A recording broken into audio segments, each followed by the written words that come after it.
pessoal, tudo bem? Bom dia, boa tarde, boa noite, boa madrugada. Estamos hoje, dia 31 de agosto de 2020, iniciando a segunda aula, o segundo encontro a respeito da Lei 8069/90, o Estatuto da Criança e do Adolescente.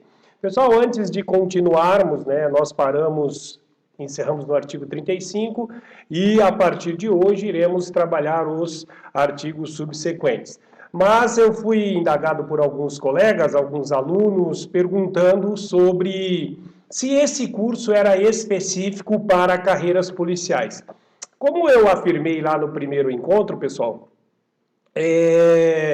o que nós fizemos? A pretensão foi pormenorizar a Lei 8069/90, o Estatuto da Criança e do Adolescente. Ora, nós estamos gravando este mini curso, vamos dizer assim, especificamente aqui para a Polícia Militar, Polícia Civil do Estado do Paraná, que são os editais que estão abertos, para a Guarda Municipal de São José, Guarda Municipal de Campo Largo e Guarda Municipal de Campina Grande do Sul.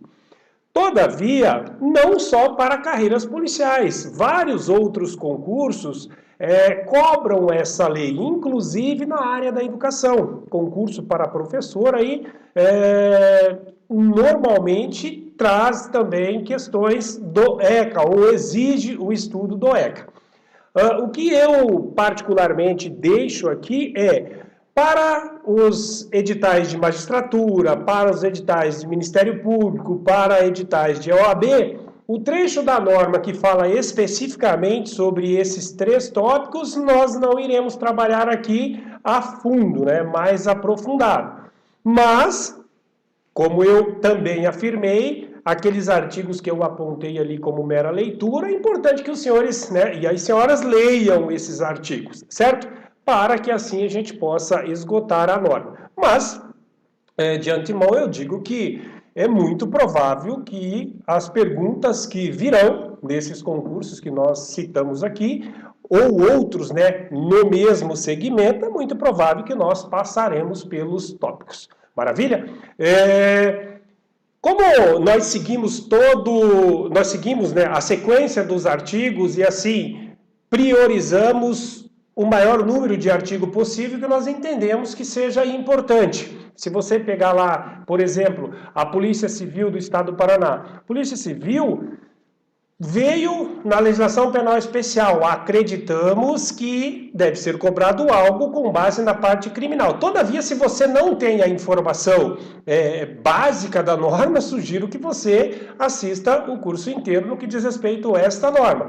Polícia Militar. Tem alguns pontos o edital da Polícia Militar que ela não cobra da lei, mas cobra bastante parte da lei. Mas eu, particularmente, acredito que é importante a gente estudar o conteúdo todo, para você evitar de perder alguma questão de graça. Certo, senhores? Então, vamos lá. Feito essa introdução, respondendo aí algumas perguntas que os alunos me fizeram, vamos dar continuidade. Hoje vamos iniciar falando de tutela, da tutela subseção 2.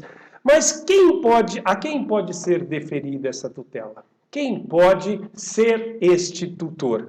O artigo 36 diz para nós claramente, a tutela será deferida nos termos da lei civil, à pessoa de até 18 anos incompletos. A redação dada aí pela Lei 12.010 de 2019.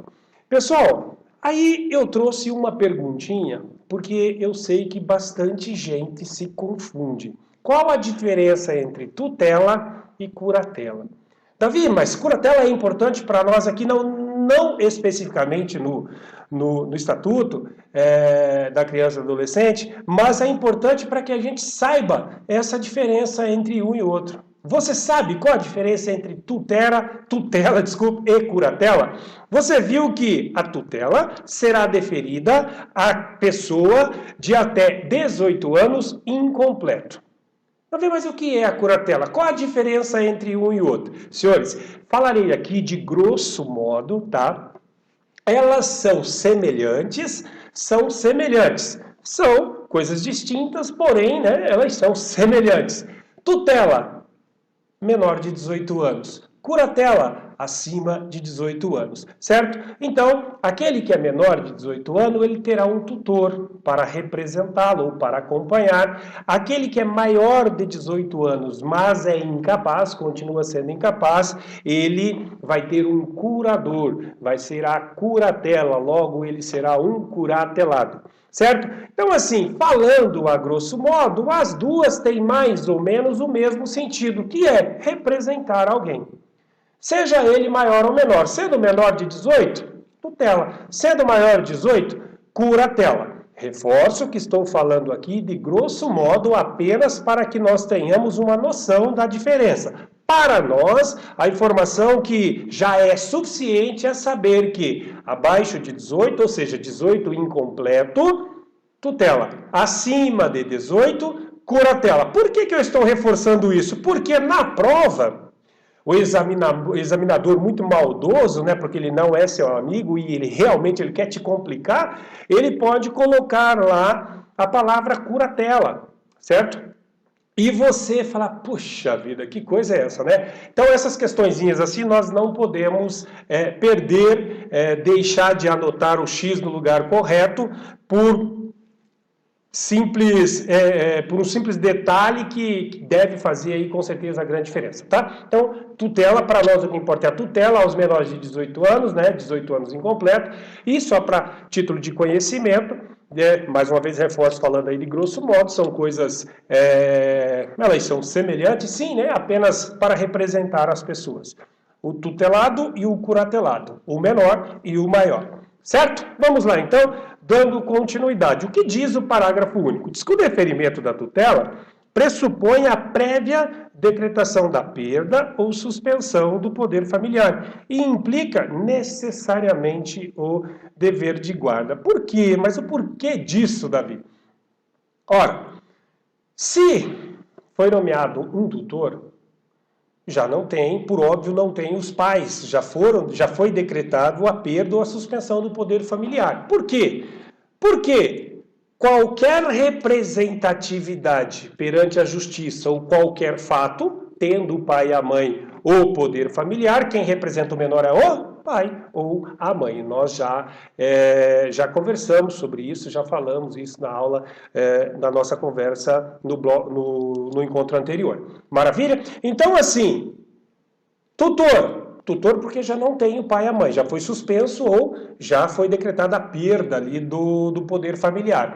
Então, o juiz vai nomear um tutor. Lembre-se, não confunda com curatela e cuide para o examinador não colocar o nominho de curatela lá e enrolar vocês na prova.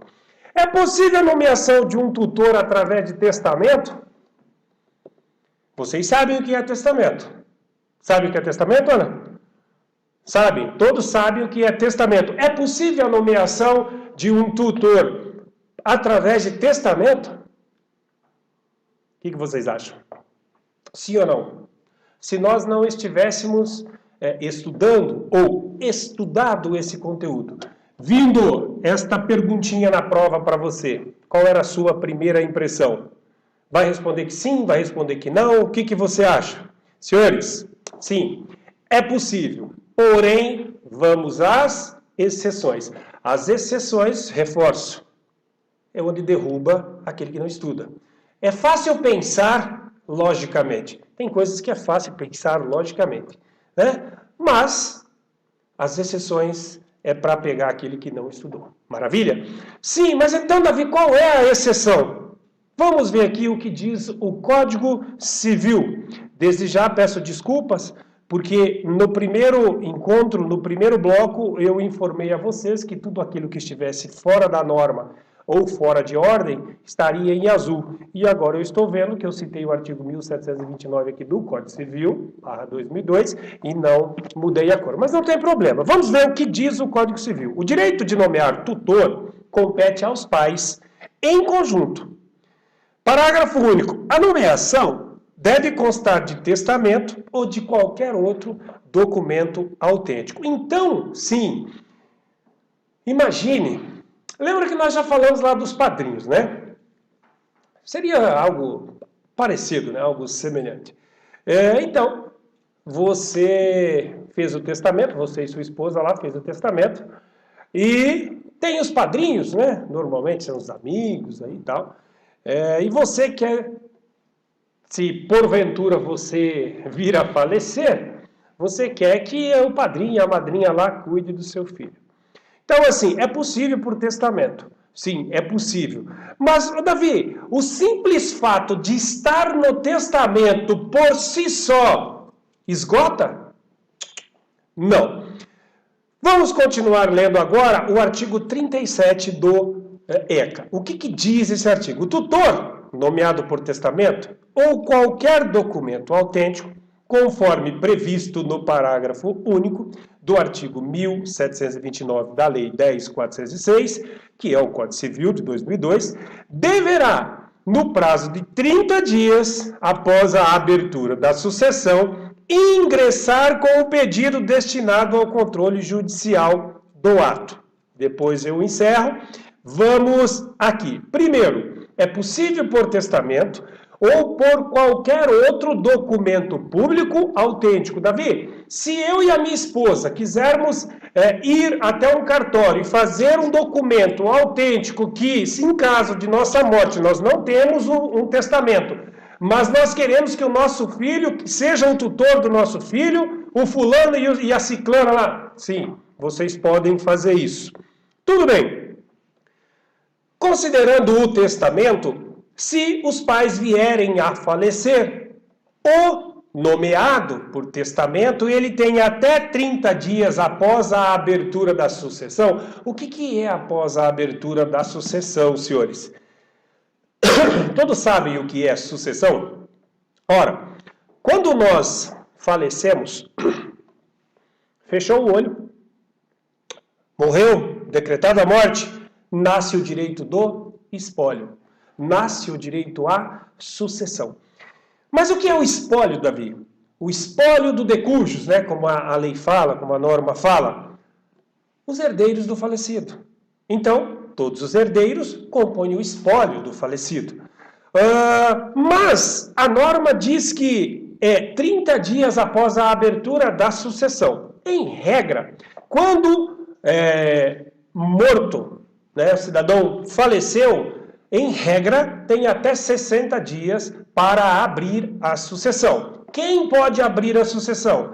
Poxa, Davi, o que tem a ver direito sucessório com o Estatuto da Criança e do Adolescente? Senhores, eu gosto de trazer esse tipo de informação, porque por mais que eu estou falando aqui do direito sucessório, uma coisa que é ampla pra caramba, mas eu estou falando de forma bem superficial, mas isso pode te ajudar em alguns pontos e principalmente para decidir questão, certo? Então, a lei diz que, constatado o óbito, tem até 60 dias para abrir a sucessão. Claro, se esse indivíduo, né, se o falecido, deixou bens. Se não deixou bens, não tem por que abrir essa sucessão aí. Em que pese a legislação aí é possível a abertura de um inventário negativo, ou seja, para provar que não tinha bens, certo?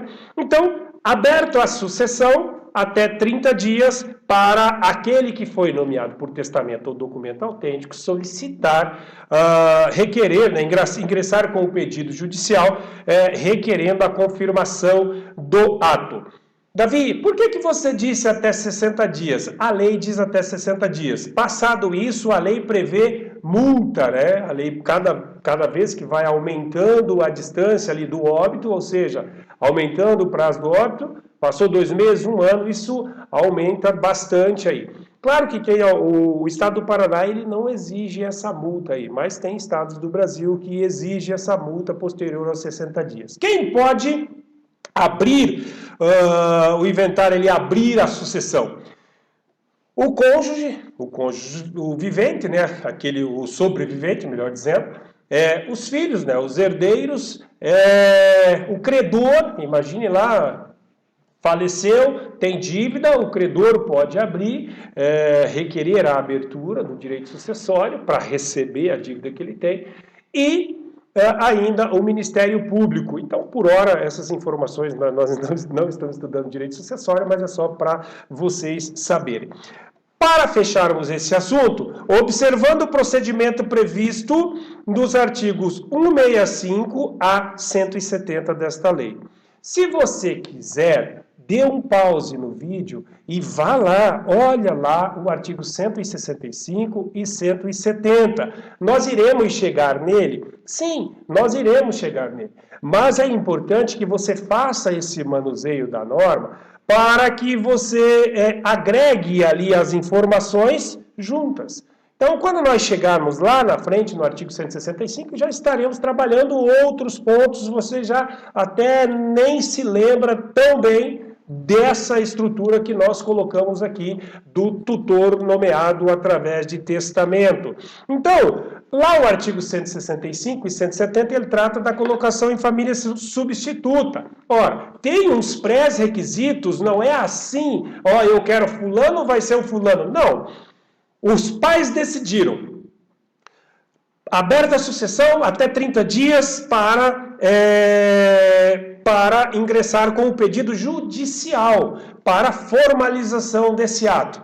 Quando este pedido chegar ao magistrado, ele vai analisar lá o artigo 165 e 170. Será que esta pessoa comporta ou preenche os pré-requisitos que o ECA exige para que uma pessoa seja tutor? Então, o juiz vai analisar. E ainda, feito essa análise, o juiz vai também analisar, além dos pré-requisitos, se esta é a melhor opção para o menor, para a criança ou para o adolescente. Certo, senhores? Então, recapitulando, eu estou falando bastante disso porque eu creio assim que aqui é possível formular uma perguntinha capciosa e derrubar bastante gente. Eu vejo muitos alunos, professor, o ECA é 1, 2 questões, 5 questões, será que convém estudar? É uma lei muito grande. Olha, pessoal, claro que todo o concurso é estratégia também. A estratégia é um dos planos, né? Além do estudo, a dedicação, mas alguns pontos você tem que ter estratégia. Agora, se nós pegarmos aqui o concurso da Polícia Militar do Paraná, 5 questões. Porra, se você gabaritar as 5, meu nobre, você já vai estar muito à frente de muita gente. Mas é uma só. E se você errar essa uma? Certo? Se você ler toda a lei e acertar essa uma, quem fez concurso, quem faz concurso, quem ainda não quem já não é mais marinheiro aí de primeira viagem, sabe? Uma questão é 50, 60, 100 cabeças, 100 pessoas, 150 pessoas, uma questão. Tá? E quanto mais concorrido, né, melhor nós tentarmos acertar o máximo de questão possível, certo? Feito isso, dê uma olhadinha lá no 65, né, ao 170, dos pré-requisitos da colocação. Então, os pais nomearam por testamento, aberta a sucessão, o suposto, né, até então, o iminente ali, tutor, ele vai requerer ao judiciário, ao juiz, dentro de até 30 dias após a abertura da sucessão, desde que ele preencha os requisitos e desde que o juiz entenda que aquela é a melhor opção para o menor ou para a criança. Maravilha? Agora nós podemos continuar. Quando nomeado o tutor, através de testamento, a decisão do juiz estaria vinculada à última vontade dos genitores? Já é possível responder essa questão. Eu trouxe a informação para vocês. Por quê? Porque o testamento, todos sabem, você faz o testamento para quando você falecer, né? É a declaração de última vontade. A pergunta é, quando nomeado através de testamento, o juiz está vinculado a essa vontade, ou seja, a última vontade dos genitores? Não, pessoal. O juiz não está vinculado. Por quê? Nós já lemos o artigo 165 ao 170 e já percebemos que não basta só a vontade ou a última vontade do casal aqui, dos pais. É preciso que aquela pessoa que eles nomearam cumpra os pré-requisitos. E ainda, o juiz deve entender que aquela é a melhor opção para a criança ou para o adolescente, certo? Vamos ver a inteligência do parágrafo único. Diz o seguinte: na apreciação do pedido, serão observados os requisitos previstos no artigo 28 e 29 desta lei. Somente sendo deferida a tutela, a pessoa indicada na disposição de última vontade, se restar comprovado que a medida é vantajosa ao tutelando e que não existe outra pessoa em melhores condições de assumir ou de assumi-las. Certo? Então, não está vinculada à última vontade. Lembrem-se sempre, aquele nomeado deve preencher os pré-requisitos e ainda contar com a decisão do magistrado que entenda que aquela é a melhor opção, logo que não há ninguém em opção melhor para o menor ou para a criança para ser o tutor. Aí sim será concluso a última vontade, aí será validada a última vontade dos pais. Maravilha? Senhores, creio eu que especificamente sobre a tutela, vocês não perdem questões. Qualquer questão. Se você prestou atenção nos detalhes aqui, nós não perdemos nenhuma questão. Certo?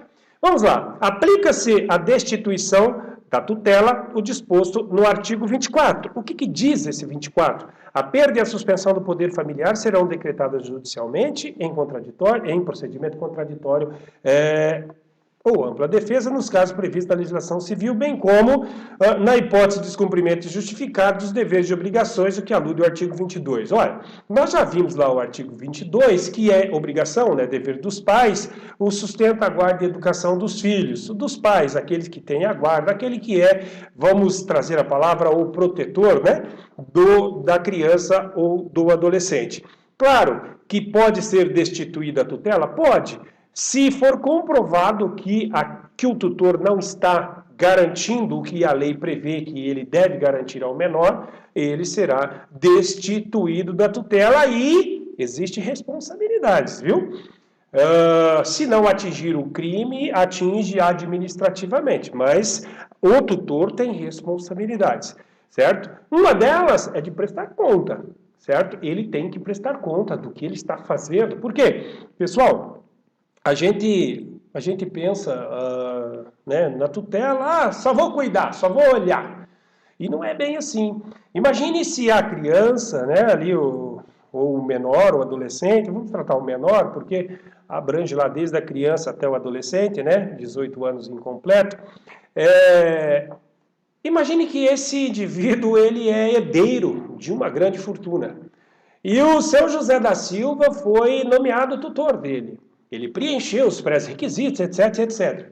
Só que o seu José da Silva começa a utilizar o dinheiro, né, desse menor para ir para a night, para festa, para farra. E aí, ele realmente está exercendo da melhor forma possível a função de tutor? Óbvio que não. Então ele tem que prestar contas.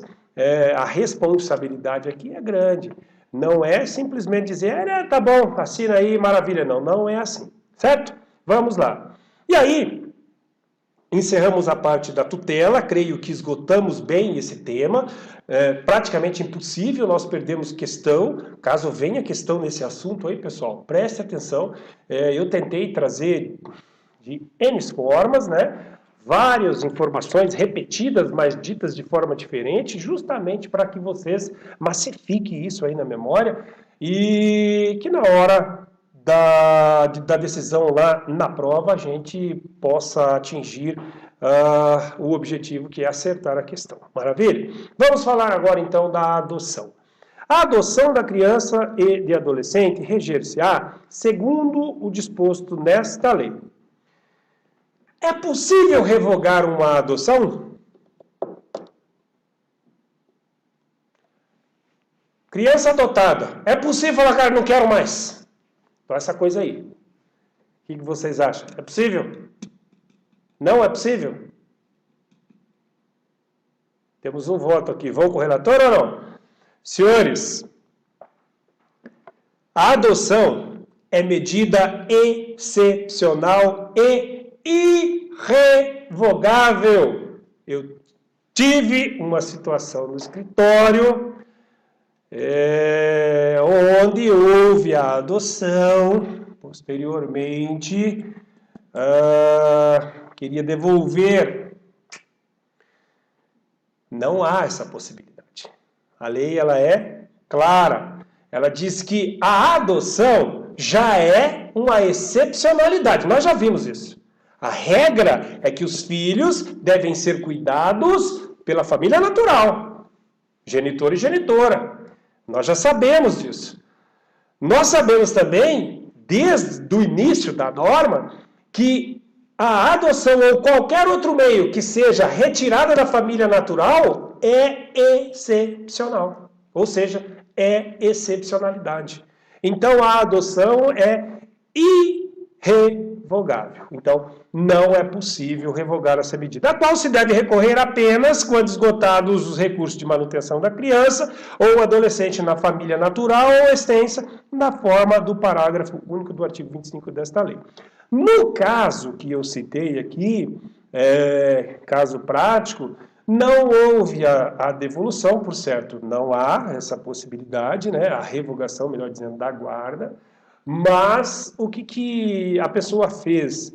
Então, a guarda passou a ser unilateral do genitor, certo?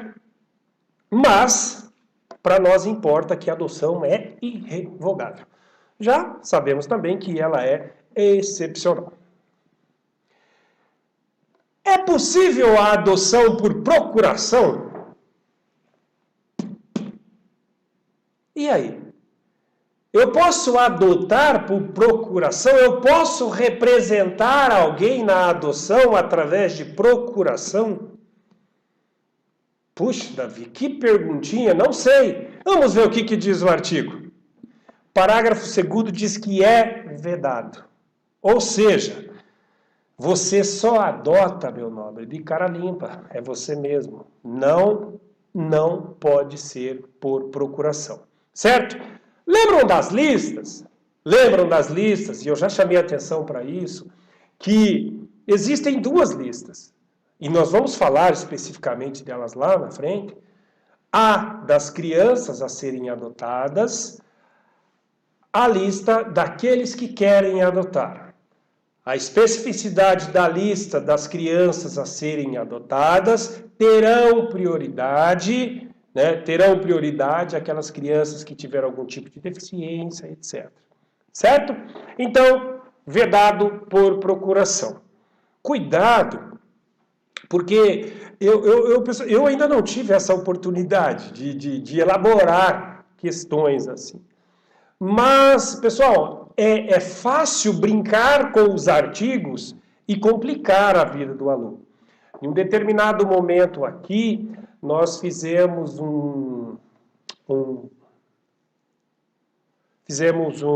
meu Deus, me fugiu, um simulado, desculpe, fugiu a palavra.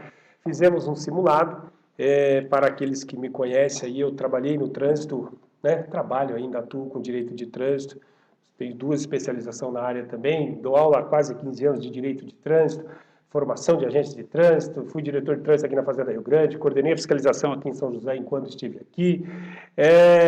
De 2007 a 2012, eu era o coordenador da fiscalização, toda a formação da Guarda Municipal de São José na área do trânsito foi comigo.